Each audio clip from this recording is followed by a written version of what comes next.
Hi, I'm Kat, and this is our daily tarot. So, first things first, we have an opening card of the Queen of Pentacles. So, this is a cardinal earth energy.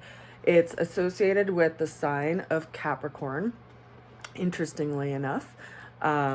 We have a lot going on in Capricorn right now, but it's this energy of our life path and this sense of self-development. So if you were to imagine yourself sitting on a throne with this coin in your lap, and the coin represents your resources, your beliefs, your financial situation, everything that you put a value on that is also of material nature, because it's an earth ruled card, being that it's a pentacle. And so if you were to look at your life right now, it's like we're taking this inventory of what we've accomplished through life, what we aspire to accomplish in life, because Capricorn is related to our life path and how we develop as we move along our path and move along our journey in life. We're also right now astrologically sitting in the sign of Capricorn. So we're sitting in this energy of evaluation, which is in alignment with this new year that we're also entering into, as well as we approach, well, what do I want to do in this new year? What do I want to accomplish in this new year? There's a lot of light being shed on this area, especially because we have a lot of planets that are sitting in this area astrologically, creating a lot of movement and energy and bringing our attention to this. The challenge that we are looking at is the Seven of Cups. So if you're sitting on your throne and you have this pentacle of what you believe in and what you think is important and what you value, and you're like that mountain goat that's already climbed the mountain, that's associated with Capricorn, sitting there looking at everything that you've already done and what you still feel like you need to do and what's important to you and what you value and what you want to put your coin toward, right? Your time toward. You have this illusion of happiness. You have all these ideas and all these prospects and things that are coming to mind, right? We have these 7 cups, and one of them is filled with all of these coins and riches, and one of them is filled with a castle, like a beautiful home. One of them is filled with bay laurel wreath, victory and triumph. I want to succeed over others. One of them is this beautiful face, of a love, perhaps. One of them is this spiritual quality, and one of them is filled with a little snake, and one of them is filled with what looks like a demon. And in these cups, it's all these ideas of, oh, if I have this, if I can attain this, then I will have happiness. And that's the challenge. It's bringing up into the forefront of where do we put our energy, and is happiness really outside of ourselves? That's what this question within this card asks, because it's an illusion to think that happiness ultimately is outside of ourselves and dependent on the attainment of some experience or something, right? But we're looking at that material question today. Now, the way that we're getting through that challenge is the Death card. This is a major arcana that's showing up in this position. And this is a card all about letting go of something so that something else can come in, right? It's like, it's ruled by the sign of Scorpio, which at that time of year, trees have let go of their leaves. They've basically had all the new growth of their year die so that they can go inward, and then they can have new growth again in the spring. And this is all about death and rebirth. And we're going through this transformative process right now as Pluto, which is in Capricorn, interestingly enough, and Pluto is one of the planets that governs Scorpio, which is related to this card.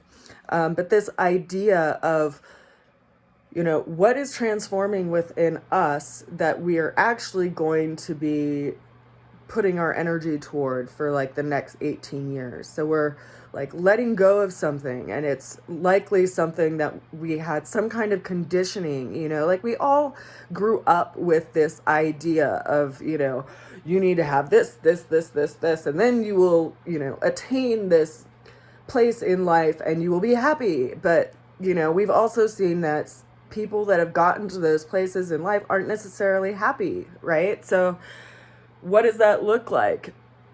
What does happiness look like? You know, it can be really simple. It doesn't have to be a pile of money or a castle or, you know, someone that has like a fake face and like different, you know, someone who's made themselves look something that's not like who they are whatsoever, just so that they can be liked, you know, like this false sense of what that beauty is happiness, or this false sense of, you know, money is happiness, or acquiring a certain amount of things is happiness.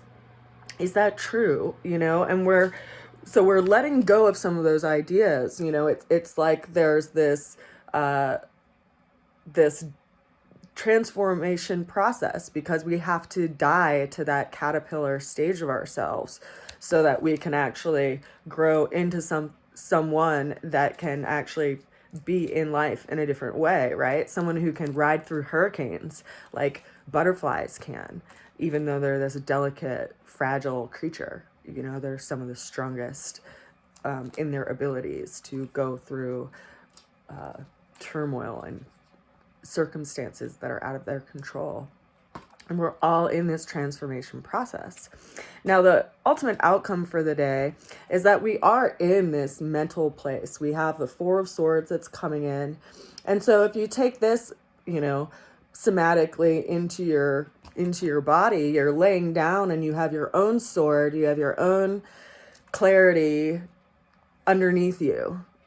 And above you is like all of these other impressions and ideas, these three different kind of pillar framed ideas of what things should look like, or what, you know, the ideal would be. And then yours is underneath you. And so the person in here is in this place of stillness, and they're almost like looking things over so much internally and mentally that it can be, you know, the beginning of a sense of imprisonment, because it's taken them away from the outside world and just like going really inward into their mind. And it's interesting because right now we're approaching this place where like we right now have Uranus in retrograde, and we have Venus in retrograde, and Mercury is about to go in retrograde, which is how we see things and how we talk about things. So we're in this place of review, which is actually really in sync with what's going on astrologically. You know, we're reviewing the change, we're reviewing relationship, we're reviewing how we see things, how we talk about things, how we describe things, our perspective, maybe even perhaps. And, you know, I pulled another card for clarity in addition to this Four of Swords, and I got the High Priestess, and she's been showing up a lot today too. And this, or just recently, not just today, but just recently overall in readings.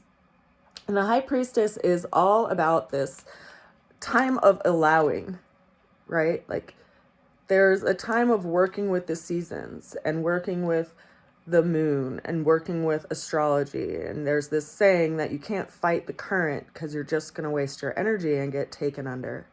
And it's not just a saying, it actually does happen. And I've experienced that myself. But I've also experienced times where, you know, the light of the moon allows me to see more of my situation and more of my surroundings, and has allowed me to literally find my path through the darkness. And we're approaching this full moon, and we're gathering information, and we're having information come to us. And it's reminding us of our own intuitive knowing that we have to go back into our own intuitive sense, and to, you know, not let ourselves get pulled into this black-white duality of things, but instead take things inward in a compassionate way and see where we feel called to show up. And you'll feel it in your body.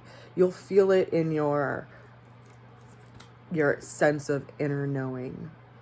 And then, you know, come February 3rd, we'll really have a lot more clarity to move into this year. But right now we're in this time of gathering information and working out some kinks of things. I send you a lot of love. I hope this reading was useful, and I will see you again soon. Bye for now.